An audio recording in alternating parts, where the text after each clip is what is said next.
So here we are, we're just about over the top of Homebeck Farm. You probably saw last week's video, hopefully you saw last week's video, Boys and Their Toys, and you will have seen just how wet it was when we went down by car. But hopefully the time between then and now means that the strip will have dried out, although our problem has been that we haven't been able to contact anybody to confirm that fact.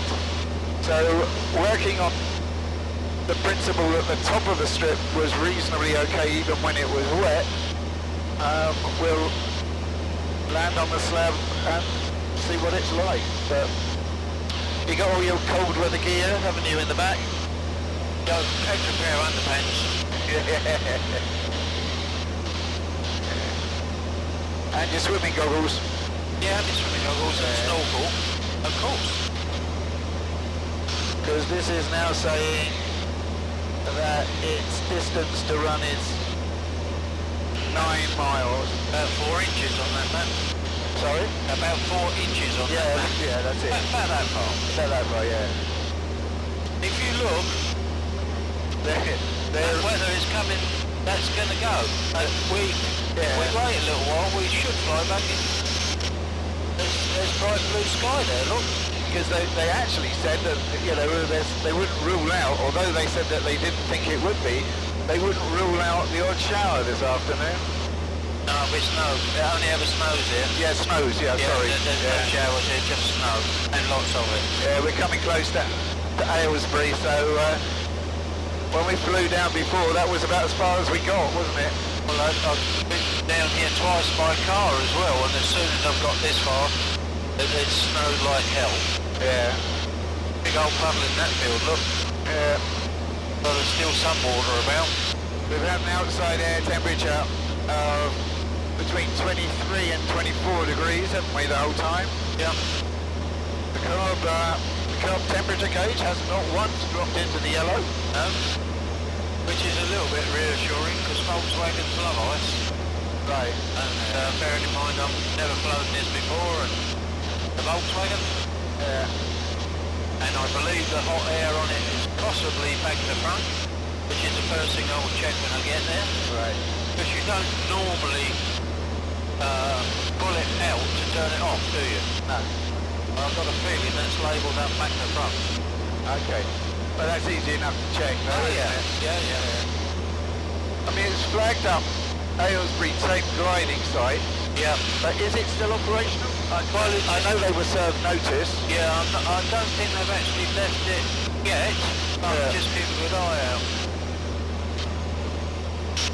Because, I mean, basically, we find the gliding strip and we're still looking, aren't we? Sort of, but that looks like it ahead, look.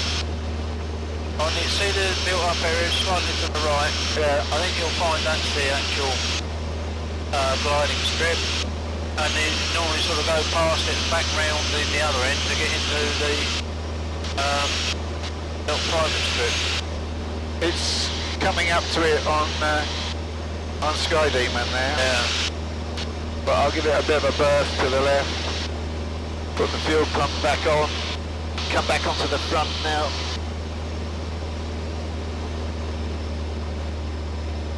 Yeah, they've got a couple of gliders out. Got a couple of trailers as well, by the way. It might even be all trailers. Yeah.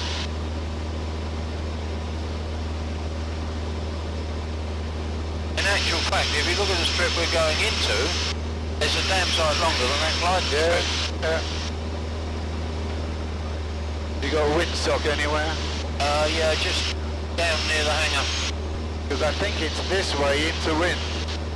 Right. That's also slightly downhill. Yeah. But as we said, there's very little wind.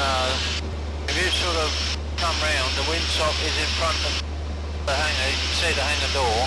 Yeah. Well, that's suppose, you know, provided it's still there, hasn't blown away in the wind. I never noticed that kink in the runway before. No, I was thinking about that. So where's the windsock? It's normally, if you, this side of where the door is It's sort of more or less hidden behind those trees a bit, but I can't honestly see it. Just stick it on the wingtip. It looks like it's not there. Okay. Well, it's probably as easy to land this way, isn't it? Well, yeah, I mean, you've got oodles of room.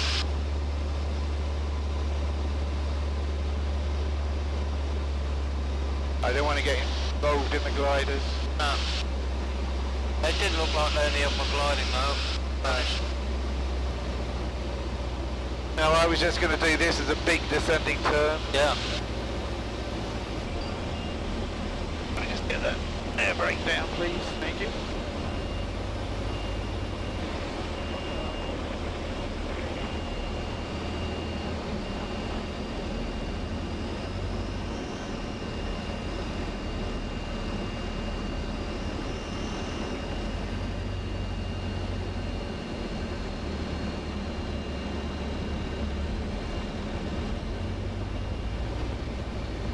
Strange. Steady.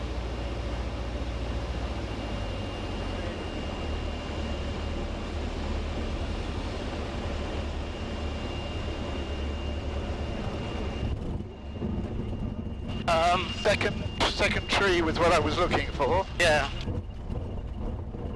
Right. What made the brake? Yep. No brake. Still only used half of it. Yeah.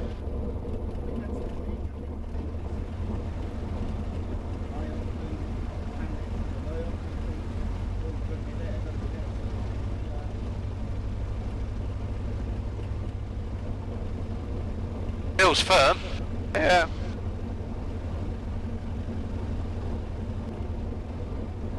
No hair running away from it. Would it pay to I walk don't the know. last bit? No, to be honest, I mean, so far it feels really firm. Yeah. I think if you keep to this side, Looks like there's a tractor or something been going up down here. yeah. Anywhere sort of here, I reckon.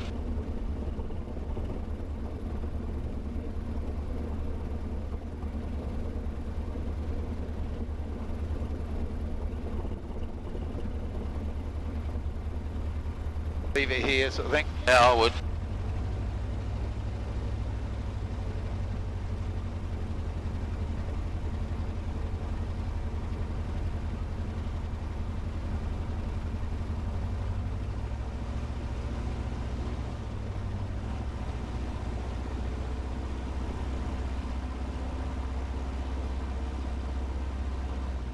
Okay. Yep.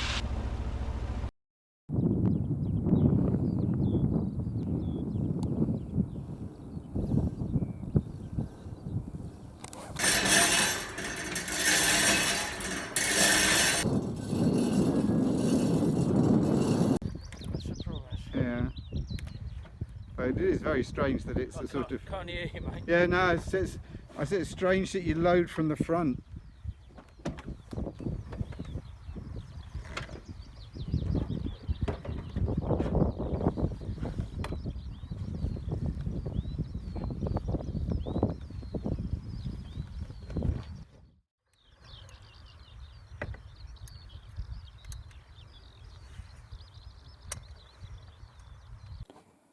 The plan was for me to hand swing the D9, and then while John was taxiing to the top of the airfield, I was going to take the chocks, put them in the hangar, lock the hangar door up, and then jump in my Jodel to follow him up. I wasn't going to do my straps up because he wasn't sure whether or not he'd need me to hop out and help him turn, because the D9 doesn't have brakes and the strip is fairly narrow. However, it turned out that things didn't quite go to plan, and for some strange reason, my Jodel, instead of starting on the electric start, just went tick, tick, tick, and wouldn't start for absolutely ages. Net result was John wasn't 100% sure what was happening, and when I did taxi to the top of the airfield, he was in the process of taking off.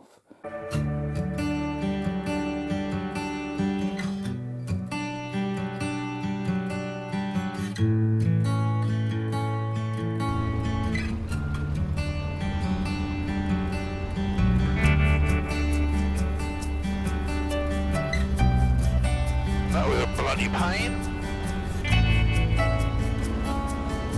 Let's go catch up.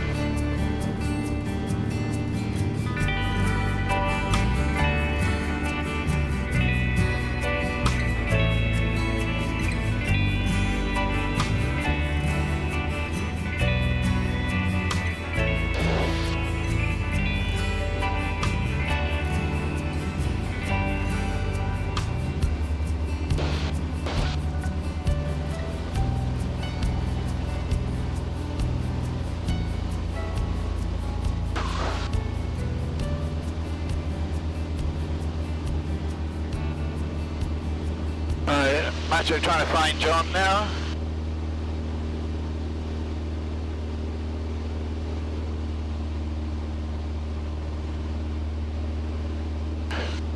Visibility's picked up a little bit since this morning.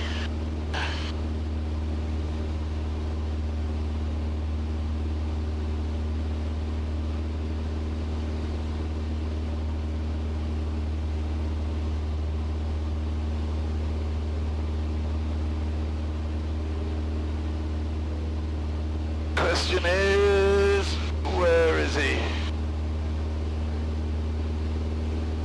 Well, he's not back on the strip, that's one thing. Is that a bit, yeah, that's a bit of volume.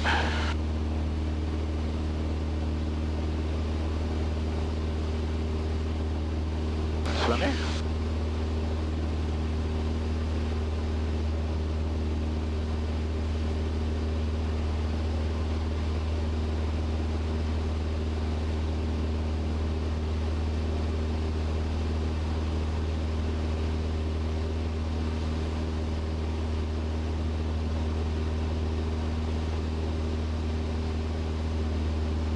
Just going to do a quick turn to see if I can see him, but I think he's probably on his way because he had Sky Demon up and running.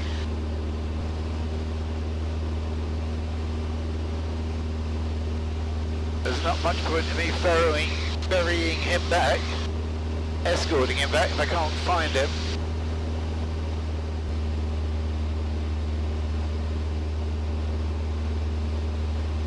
Contact one ahead, but not John.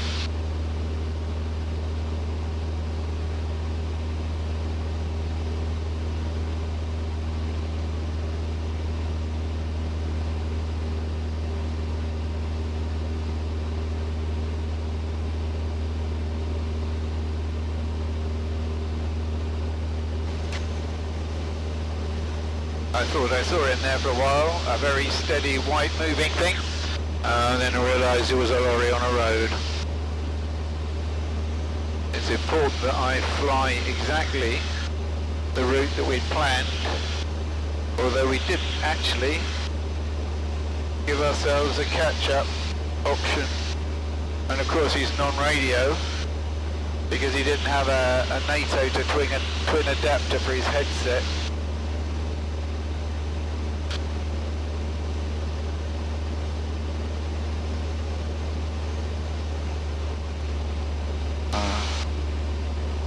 To 9550.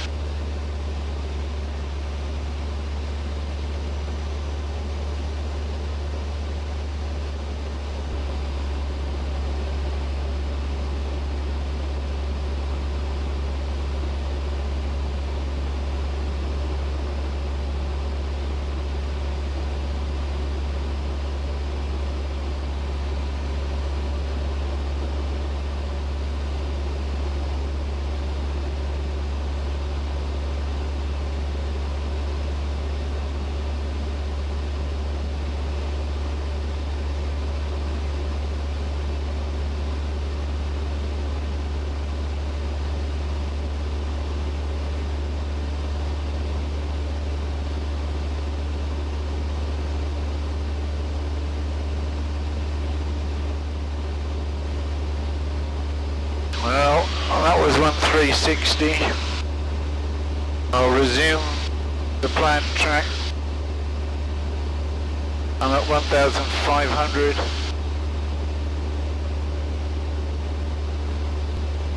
Tango 7 Bravo Romeo Golf, Luton radar. Hello, descend now to altitude 3,000 feet. Range from touchdown 15 miles, ILS runway 26. That sounds perfect for us. Down 3,000 for the ILS 26. Tango 7 Bravo Romeo Golf. And Tango Romeo Golf. For information, Romeo is current. Understand you're a Gulfstream 4. That's correct. It's a Gulfstream 4. We have a Romeo on board. Tango 7 Bravo Romeo Golf. Thank you. Reduce speed as you wish. Thank you very much. Well, it only goes to show that it's probably better to have a fail-safe. As we said something like, if anything happens, orbit wing. And just confirm, Tango Romeo Golf, we are clear for the approach. Tango Romeo Golf, turn right heading 225, cleared ILS runway 26. Thank you for that. Right 225, clear for the ILS 26, Tango Romeo Golf. Number 1, Bravo Charlie, you've left, or leaving, approaching the edge of my radar picture now. It's a basic service only, report leaving this frequency. Well, I don't think there's much to see for a while, so I'll turn the cameras off.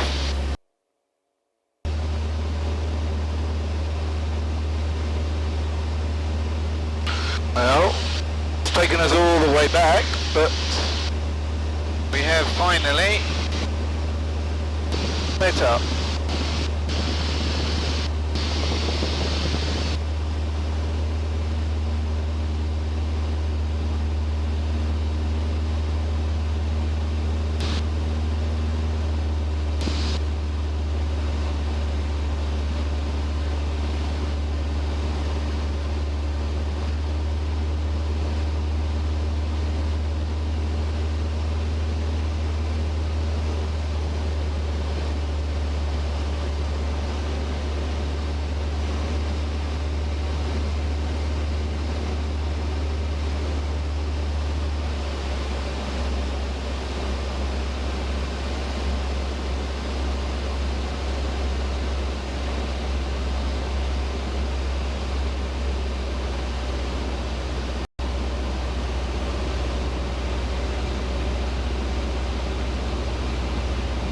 Perfect Yankee Echo Hotel final, and Jodel has landed.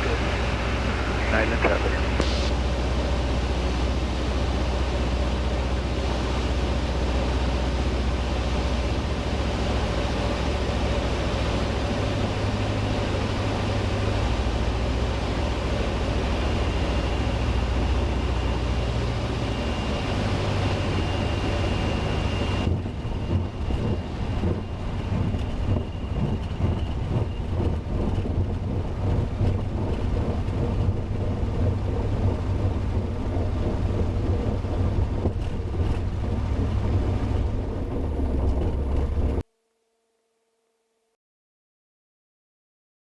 But you say easy to fly. Yeah, it's easy to fly.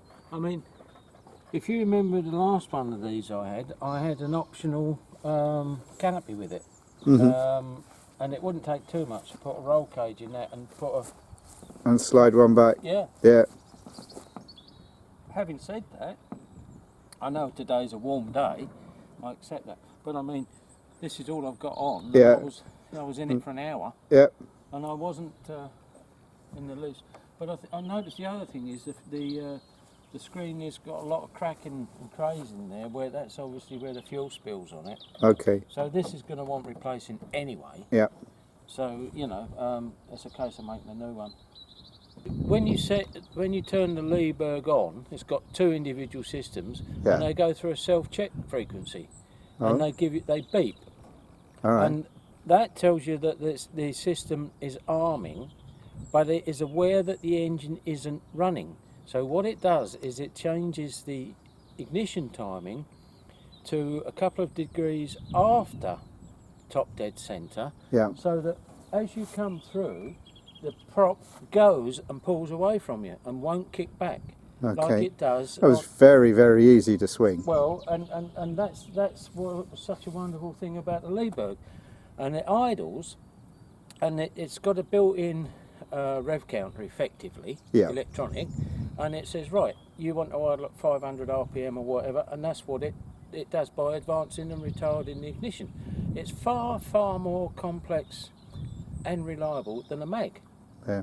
Even a good mag like a Bendix or something, you know, or pilot. And, Well, and so that's why it's much safer to start, and you know it doesn't need much oomph, and I think I can't remember whether it was the 4th or the 5th blade, but and that probably wouldn't have taken that long if I hadn't pumped so much fuel into it. right. And primed it. Yeah, no. Flooded it. And you say that it's got an interesting thing with the windscreen. Yeah, well, basically, as I discovered, at 85 mile an hour, that side doesn't deflect at all, but this side where it's cut away to get into the cockpit does that, and it's a bit disconcerting. Yeah. Basically, you think you're going to get a face full of windscreen. I mean, it definitely wants a rollover hoop. Mm-hmm. In fact, it should have. I think it's mandatory to have one on these, but Right. irrespective of whether it's mandatory or not, it's going to get one. It will get one. Yeah. Yeah. The wheels look absolutely ridiculous. They look like bloody hell, I said hard landed, but it's not that at all. They're designed to be cambered so that as soon as the tail is down, they brake. They act as automatic brakes. When the tail comes up, it takes the weight off them, and away you go. So you don't actually, they're actually not originally made with brakes on them at all, like the old Tiger Moths and that. Yeah. Well, I mean, if you think about it, I mean, the Nord had exactly the same. Yeah. With the undercarriage, didn't it? Yeah. Now, I must admit, I mean, I know we didn't have a plan in case we had a problem, and you know, with mine not starting, it was a problem. But I thought, well, do I chase ahead? And I thought, well, no, I don't know what speed you're doing. So when you look at the Sky Demon trace, it's sort of fishtailing left, right, and centre with a 360 every so often. But in fact, I probably should have powered on because you were running ahead of me. Yeah. But anyway. But it was all good. worked We've out got well. it. Yeah. How long did you say you've been waiting? 7 months. But it's here now. Yeah. And it's just the task of getting it into the hangar, isn't it? Yeah, it is now. I know that when we did the old Buck video, I'd actually said that there was my machine with its stablemate, the RV, but actually the RV does sit in a different hangar, and this will now be her stablemate. So you've got the Jodel, you've got the Seeper, and if I whip round fairly quickly and then step inside the hangar,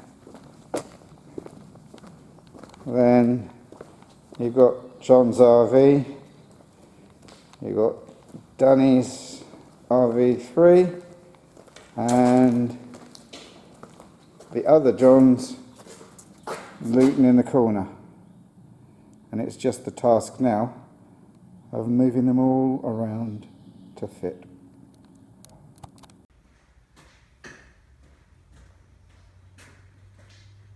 Clever piece of artistry, but they are all in.